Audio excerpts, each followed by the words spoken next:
Welcome dear rockers, कैसे हो आप सभी। तो कहानी की शुरुआत होती है मनी नाम के एक मिस्त्री को दिखाते हुए जो कंस्ट्रक्शन साइट पर अपने ठेकेदार से झगड़ा कर रहा होता है। असल में एक बात बताऊं आपको, मनी को 12 फीट की जगह पर प्लास्टर करने के लिए कहा गया होता है, पर उसने उसके बदले 17 फीट की जगह पर प्लास्टर कर दिया। इतना ही नहीं, मनी हमेशा काम पर लेट भी आता है, काफी समय टाइम पास भी करता है और सभी से झगड़ा भी करता रहता है। और इन सभी चीजों के पीछे बस एक ही कारण है, शराब।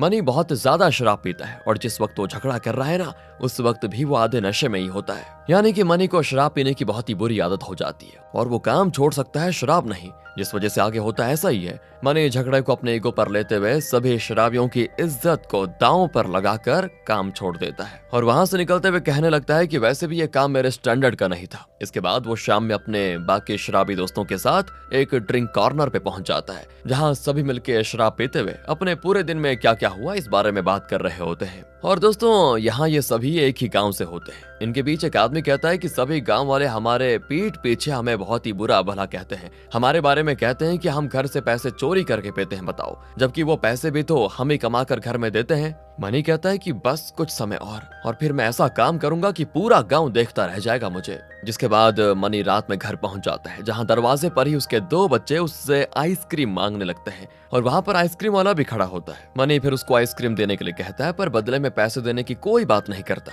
जिससे आइसक्रीम वाला बिना पैसे उधारी देने से मना कर देता है और वहां से चुपचाप जाने लगता है। और फिर इस बात से मनी गुस्सा होकर उल्टा उससे झगड़ने लगता है। इसी बीच मनी की वाइफ उसे पूछती है कि आपकी बाइक कहाँ पर है, आज काम पर जाते हुए बाइक लेकर गए थे ना। ये सुनकर मनी बात को टाल देता है और उल्टा किसी और बात को लेकर अपनी वाइफ से झगड़ा शुरू कर देता है और अनसन कहते कहते उसे घर के अंदर भी भगा देता है। यानी कि शायद मनी ने शराब के पैसों के लिए बाइक बेच दी है। दोस्तों, अब मनी के घर के करीब उसके नेबर्स भी रहते हैं, जो उसके रोज के शराब पीकर आने से और फिर हंगामा करने और झगड़ा करने से परेशान होकर उसको चिल्लाने लग जाते हैं। मनी भी उनको बहुत ही बुरा भला कहता है और इसी बीच हाथापाई शुरू हो जाती है। मनी तो एक पत्थर लेकर अपने रिलेटिव के सिर पे दे मार देता है, जिससे उसके सर से खून आ जाता है। पर तभी वहां पर झगड़े की आवाज को सुनकर पुलिस पहुंच जाती है और उन्हें देखकर मनी का चेहरा गुब्बारे में से हवा निकलने जैसा हो जाता है। आगे मनी को ले जाया जाता है पुलिस स्टेशन, जहां उससे ऑफिसर्स पूछते हैं कि क्यों इतना पीते हो भाई। तो यहाँ देखिए, मनी इमोशनल होने का नाटक करते हुए कहता है कि सर, मैं छोड़ना चाहता हूँ पर फैमिली के टेंशन के चलते कभी कभी पी लेता हूँ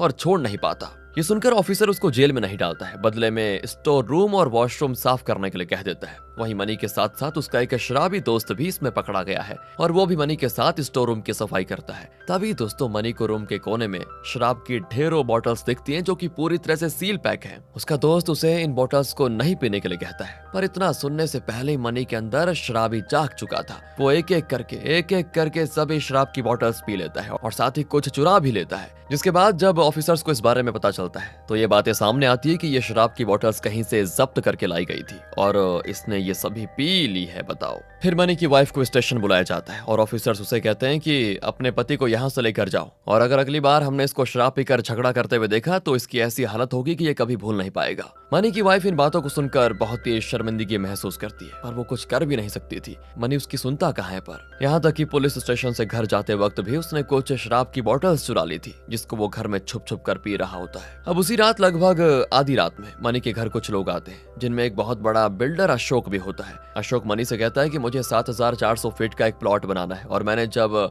यहाँ के लोगों से पूछा तब सभी ने तुम्हारा नाम लेते हुए कहा कि मनी यहाँ का बेस्ट मिस्त्री है, इसलिए मैं चाहता हूँ कि तुम मेरे यहाँ पर आकर काम करो। इस बारे में सुनते ही मनी बड़ा खुश हो जाता है, पर फिर भी अकड़ कम नहीं होती उसकी। वो कहता है कि इतनी सी बात के लिए इतनी आधी रात में आ गए, चलो अब आ ही गए हो तो मैं तुम्हारे साथ काम करने के लिए तैयार हूँ। इसके बाद अशोक कहता है कि देखिए, हमें अभी कंस्ट्रक्शन साइट पर जाना होगा। मनी तुरंत मान जाता है। आगे अपना कुछ सामान लेकर मनी घर से निकलता है और कार में बैठकर जाने वाला होता है कि उससे पहले वो अपने रिलेटिव के घर के सामने आ जाता है और उन्हें बाहर निकलवाकर उनसे कहता है कि देखो, इतने बड़े बड़े प्लॉट बनाने के ऑफर मुझे आते हैं और वो भी खुद सामने से लोग चलकर मेरे पास आते हैं, तुम लोग क्या मेरी बराबरी करोगे। ये कहकर मनी कार में सभी के साथ बैठकर कंस्ट्रक्शन साइट पर पहुंच जाता है। अशोक उस दौरान उसको बताता है कि तुम्हें 2 दिनों में काम खत्म करना होगा, 2 दिनों में, जिसके लिए मनी भी उसको कहता है कि 10 लोग होंगे टोटल, तो 2 दिनों तक खाने पीने का इंतजाम कर देना। ये कहकर वो खुद ऊपर जाकर बिल्डिंग को चेक करने लगता है। अब आगे उसको जिस कमरे में भेजा जाता है ना, उस कमरे में लाइट्स नहीं होती, जिसको देखकर मनी गुस्से में चिल्लाते हुए कहता है कि अरे यहाँ लाइट्स क्यों नहीं है, लाइट नहीं लगा रखी और 2 दिन काम करने के लिए कह रहे हो, बताओ कैसे चलेगा। तभी मनी के पीछे का दरवाजा बंद हो जाता है और रूम का लाइट ऑन। तो वहां मनी अपने सामने ढेरों शराबी लोगों को देखता है और अब ये बात सामने आती है कि असल में ये कोई कंस्ट्रक्शन साइट नहीं, एक रिहेबिलिटेशन सेंटर है जो कि शराबियों को उनके शराब की आदत छुड़वाने के लिए बनाई गई है, जहां झूठ बोलकर शराबियों को लाया जाता है और तब तक रखा जाता है जब तक शराबियों की शराब पीने की आदत ना छूट जाए। लेकिन मनी को यहाँ पहुंचाया किसने, ये हमें आगे पता चलेगा। मनी को अपने आप पर भरोसा ही नहीं होता कि वो यहाँ पर आ गया है। वो गुस्से में चिल्लाता रहता है, जिसको सुनकर एक शराबी उसको कहता है कि चिल्ला ले भाई, हम सभी भी शुरुआत में ऐसे चिल्लाए थे और फिर शांत हो गए। तभी वहां पर एक स्टाफ आकर पूछता है एक शराबी से कि तुम ऐसे रिहेबिलिटेशन सेंटर में कितनी बार आ चुके हो बताओ, जिस पर वो कहता है कि 17 बार। और ये सुनते ही उस आदमी को गुस्सा आ जाता है और वो तेजी से उस पर चाटे और लात की बरसात कर देता है और कहता है कि इतनी बार भी तुझे सुधारने के बाद तू सुधर नहीं रहा। अब ये सारी चीजें होते हुए देखकर मनी की तो हालत खराब हो जाती है। वो डर के साइड में जाकर बैठ जाता है और इसी तरह डर में उसकी ये रात गुजरती है। अगली सुबह अशोक सभी से मिलने आता है, जहां उसको देखकर मनी उससे बात करने की कोशिश करता है, पर अशोक उसे इग्नोर करते हुए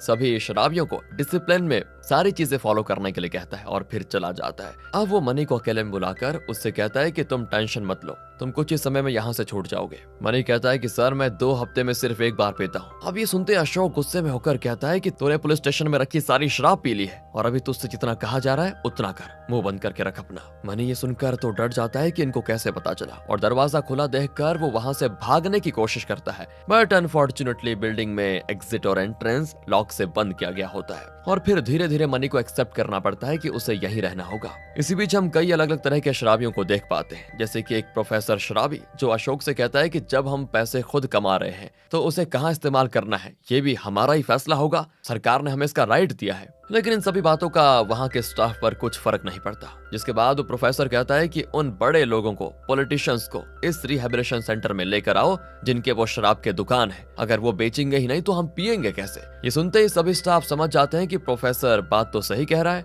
पर किया कुछ नहीं जा सकता ना, ये भी तो बात है। जिस वजह से वो वहां से बिना जवाब दिए चले जाते हैं। इसी बीच अशोक मनी से ये भी कहता है कि अगर तुमने यहाँ से भागने की कोशिश की तो इस दौरान तुमने जितनी भी दवाइयां खाई है ना, उन दवाइयों के अंदर लगा हुआ चिप फट जाएगा जिससे तुम वहीं पर मारे जाओगे। अब ये बातें सुनकर मनी की घबराहट से हालत खराब हो जाती है, पर जब वो वहाँ के दूसरे आदमियों को इस बारे में बताता है तो वो सभी हंसते हुए उसे कहते हैं कि अरे ये बात अशोक सभी से कहता है, ये झूठ है। अब आगे एक सुबह मनी का परिवार उससे मिलने आता है, जहाँ अपनी वाइफ से बात करते हुए मनी को समझ आ जाता है कि उसे इस सेंटर में भेजने में उसकी वाइफ का ही हाथ है। उसकी वाइफ को इस बारे में सब कुछ पता था। उसकी वाइफ ने अशोक को पैसे देकर उसे इस तरह एक्टिंग करके मनी को यहाँ लेकर आने के लिए कहा। मनी को जैसे ही इस बारे में पता चलता है वो अपनी वाइफ पर गुस्सा करते हुए उसको धमकाता है कि एक बार निकलने दे मुझे यहाँ से, सबसे पहले तुझे ही मारूंगा।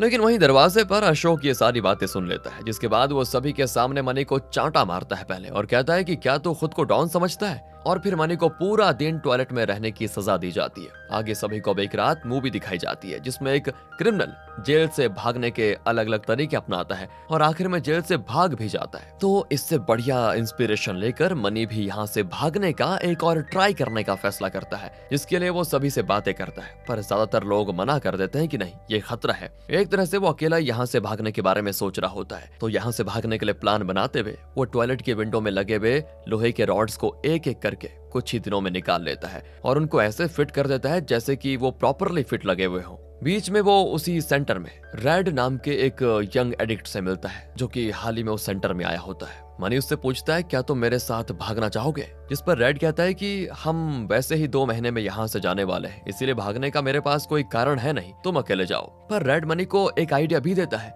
कि तुम्हारे पास जो चादर है उसमें 2-3 और चादर जोड़ और उसको एक रस्सी बना लो, जिससे तुम टॉयलेट के जरिए बिल्डिंग से नीचे निकल पाओगे। तो दोस्तों अब होता यह है कि सेंटर में 1 हफ्ते पहले थॉमस नाम के एक आदमी को घर भेजा गया था, क्योंकि थॉमस को अब अपने एडिक्शन पर कंट्रोल था और अब वो नॉर्मल लाइफ जी सकता था। पर अब थॉमस को वापस सेंटर पर लाया गया है, क्योंकि थॉमस ने फिर से बस 1 हफ्ते के अंदर ही शराब पीना शुरू कर दिया, उससे कंट्रोल ही नहीं हुआ। ये बातें जब सेंटर के एक स्टाफ को पता चलती है तो वो थॉमस को सभी के सामने बहुत ही बुरी तरह मारने लगता है और उसके साथ साथ बहुत ही बुरा भला भी कहता है। अब थॉमस की ऐसी पिटाई होते हुए देखकर रेड को ये देखा नहीं जाता और वो बीच में आकर उस स्टाफ को रोकते हुए उसे थॉमस से दूर हटने के लिए कह देता है। स्टाफ को तो रेड पर बहुत गुस्सा आता है कि इसकी इतनी हिम्मत, जिसके बाद वो रेड को खूब मारता भी है, उसको मजा चखाता है और फिर उसको पकड़कर वहां बैठे सभी आदमियों को एक एक करके रेड के चांटा मारने के लिए कह देता है, यानी कि रेड सभी से चांटा खाएगा। जहां उस स्टाफ के डर की वजह से सभी को ऐसा करना भी पड़ जाता है और मनी भी रेड को चांटा मार देता है। आगे रेड इस बात को भूल नहीं पा रहा था कि सभी ने उसको चांटा मारा,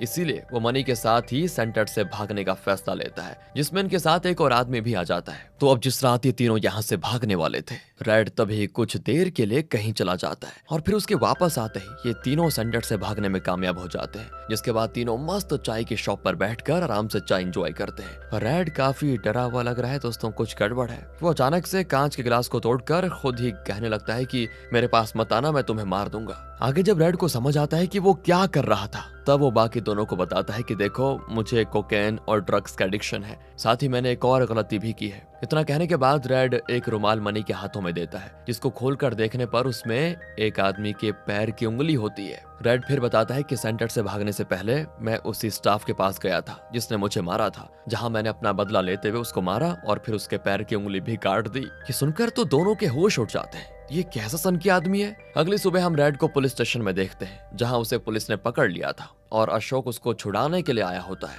पर अशोक के कई बार रिक्वेस्ट करने के बाद भी पुलिस रेड को बेल देने से मना कर देती है, जिसके बाद उसको अरेस्ट करके जेल में डाल दिया जाता है। इसके बाद तो रेड के रिलेटिव्स भी अशोक पर गुस्सा हो जाते हैं, क्योंकि अशोक ने उनसे कहा था कि अगर वो सेंटर में रहेगा तो सुधर जाएगा, लेकिन अभी वो जेल में फंस चुका है। दूसरी तरफ हम मनी को अपने घर पर लौटता हुआ देखते हैं, जहां उसके आते उसके शराबी दोस्त उसको पीने के लिए दोबारा बुलाते हैं। पर ये देखिए, इस बार ये नहीं चाहता। मनी की वाइफ उसे कहती है कि अगर इस बार तुमने शराब पीना तो मैं ये मंगलसूत्र तोड़ दूंगी और हमेशा हमेशा के लिए चले जाऊंगी, बता रही हूँ। तब तुम अकेले देखना अपने बच्चों को। जहां मनी आज वादा करता है कि मैं आज के बाद कभी नहीं पीऊंगा, जिससे उसकी वाइफ बड़ी खुश भी होती है और ढेर सारा अच्छा खाना बनाकर अपने बच्चों को अपने पापा को बुलाने के लिए कह देती है। पर जिस बात का डर था वही होता है। मनी अपने एक शराबी दोस्त के साथ तब कहीं चला गया था। इस बात से मनी की वाइफ पूरी तरह से टूट जाती है कि ये अभी भी नहीं सुधरे। वो इतनी दुखी हो जाती है कि एक वक्त के लिए वो अपनी जान लेने के बारे में भी सोचती है। अब रात में जब मनी शराब के नशे में वापस लौटता है तो उसे घर पर बना हुआ खाना नीचे बिखरा हुआ मिलता है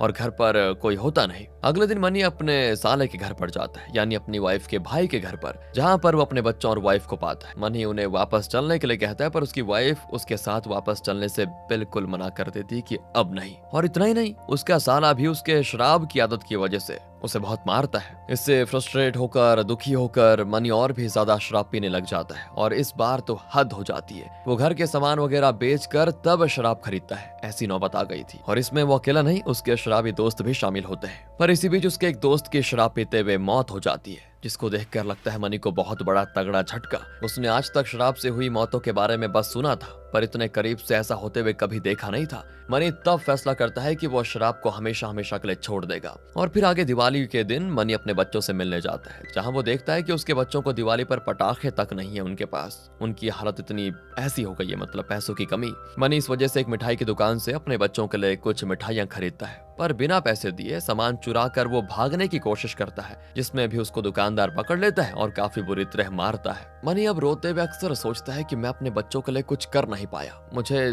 जीने का कोई हक ही नहीं है। जिसके बाद ये देखिए, वो फांसी लगाने की कोशिश करता है, पर तभी बीच में डर की वजह से वो तड़पने लगता है और रस्सी टूट जाती है। इन सभी चीजों से टूटा हुआ मनी आगे अशोक से मिलने जाता है और उससे रिक्वेस्ट करता है कि मुझे इस शराब की आदत से बाहर निकालने में मदद कीजिए। जिसके बाद अशोक अगले एक हफ्ते मनी को अपने साथ ही रखता है, जहां मनी देखता है कि सेंटर में आकर कितने लोग ठीक हो गए हैं। रेड, जो कि एक ड्रग एडिक्ट था, वो भी अब ठीक होकर सेंटर में काम कर रहा है। मनी अब ये भी देखता है कि एक दिन में शहर में कितने शराबी की वजह से घर बर्बाद हो रहे हैं और ऐसे कितने ही लोगों को रोज अलग अलग सेंटर में लाया जाता है जो शराब के नशे में धुत रहते हैं। इन सभी चीजों का मनी पर बहुत ही बढ़िया असर होता है और वो शराब पीना छोड़ देता है। जिसके बाद वो अपनी वाइफ से मिलने जाता है, जो कि उस वक्त किसी और आदमी के साथ कहीं पर जा रही थी। शायद उसकी वाइफ ने दूसरी शादी करने का फैसला कर लिया था। तब मनी अपनी वाइफ से कहता है कि मैंने शराब पीना छोड़ दिया है। जवाब में उसकी वाइफ गुस्से में कहती है कि कितनी बार तुमने ये बातें कही है मुझे, लेकिन अब मुझे इससे कोई फर्क नहीं पड़ता। मैं जा रही हूँ, मैं तुम्हें जानती भी नहीं हूँ, मैं अब अपनी नई जिंदगी शुरू करने जा रही हूँ। ये सुनकर मनी पूरी तरह टूट जाता है और दुख में वापस शराब की दुकान में लौटने वाला होता है कि तभी अशोक उससे मिलने आता है और तब मनी उसको अपनी सारी बातें बताता है कि मेरी जिंदगी में अब ऐसा ऐसा हो रहा है। जिस पर अशोक उसको अपनी कहानी बताता है कि मेरे पिता एक डॉक्टर थे और वो चाहते थे कि मैं भी एक डॉक्टर बनूं, जिसके लिए उन्होंने मुझे बहुत पैसे खर्च करके मुझे एक मेडिकल कॉलेज में डलवा दिया, जहां 3rd ईयर में मैंने शराब और ड्रग्स लेना शुरू कर दिया था और पूरी तरह उसका एडिक्ट हो गया था। आगे मेरी इस आदत को देखकर मेरे पिता ने मेरी शादी करा दी, ये सोचकर कि मैं सुधर जाऊंगा। मेरी वाइफ मेरा बहुत अच्छा ख्याल रखती थी, पर मैं रोज शराब पीकर आता था और उसे बहुत ही बुरा भला कहते हुए बार बार उसको मारता पीटता भी था। तो एक शाम जब मैं घर पर आया तब मैंने उसको इतना बुरा कहा कि उस सदमे की वजह से उसकी मौत हो गई। उस वक्त वो 5 महीने की प्रेग्नेंट थी। इस चीज ने मुझे बहुत बुरी तरह तोड़ दिया था। मैंने खुद की जान लेने की कोशिश भी की, पर इतनी हिम्मत नहीं थी कि मर पाऊं। पर तब भी मेरे पिता ने मुझ पर भरोसा रखा और मुझे इस सेंटर में भेजा, जहां से मैंने अपनी आदत पर काबू पाया और फिर अपनी पूरी लाइफ इस सेंटर को देने का फैसला कर लिया। देखो, तुम भी अपने ऊपर पूरा कंट्रोल पा सकते हो और सुधर सकते हो। अशोक फिर मनी को एक पौधा और एक कुत्ते का बच्चा देकर कहता है कि दोनों का ख्याल रखो, और अगर कुछ टाइम तक ये दोनों ठीक रहे, यानी कि ये पौधा और ये कुत्ता, तो तुम अपनी वाइफ के पास जाकर माफी मांगना। मनी अशोक की बातें मानते हुए वैसा ही करना शुरू कर देता है, जहां अब वो फिर से मजदूरी का काम शुरू कर देता है और धीरे धीरे एक बड़ा ठेकेदार बन जाता है। इसी बीच वो अपने बच्चों से भी मिलने जाता है और उसकी वाइफ भी समझ पाती है कि वो सुधर गया है। फिर एक दिन मनी को पता चलता है कि उसकी वाइफ बीमार है। तब वो उसके पास जाकर रोते हुए कहता है कि मैंने कभी भी तुम्हारा और बच्चों का ख्याल नहीं रखा, तुम मुझे छोड़ के मत जाना, मैं वापस उन बुरी आदतों में कभी नहीं जाऊंगा। और तब हमें पता चलता है कि मनी की वाइफ ने कोई दूसरी शादी करने का फैसला नहीं लिया था, बल्कि वो मनी को उसकी जिम्मेदारी याद दिलाने के लिए नाटक कर रही थी, जिसके बाद उसकी वाइफ और बच्चे वापस लौट आते हैं। और इस वक्त तक तो मनी एक बहुत बड़ा घर भी ले लेता है। उसकी लाइफ पूरी तरह से बदल चुकी होती है। आगे सेंटर में मेडल देने के लिए बुलाया जाता है और ये मेडल हर उस आदमी को मिलता है जो कि अपने बुरी आदतों को छोड़कर अच्छी आदतें अपनाने के लिए जिंदगी में तैयार हो गया था। मनी तब सभी को बताता है कि शराब ने कैसे मेरी जिंदगी के 10 साल बर्बाद कर दिए और इस बीच उसने क्या क्या खोया ये भी वो जानता है। तो वो ये भी कहता है कि मैं कभी नहीं चाहूंगा कि ऐसी चीजें किसी और के साथ भी हो। मनी फिर मेडल लेने से मना कर देता है और अपनी वाइफ को मेडल देते हुए कहता है कि इस मेडल की हकदार मेरी पत्नी है, जिसने खुद का मंगलसूत्र बेचकर मुझे इस सेंटर में भेजा।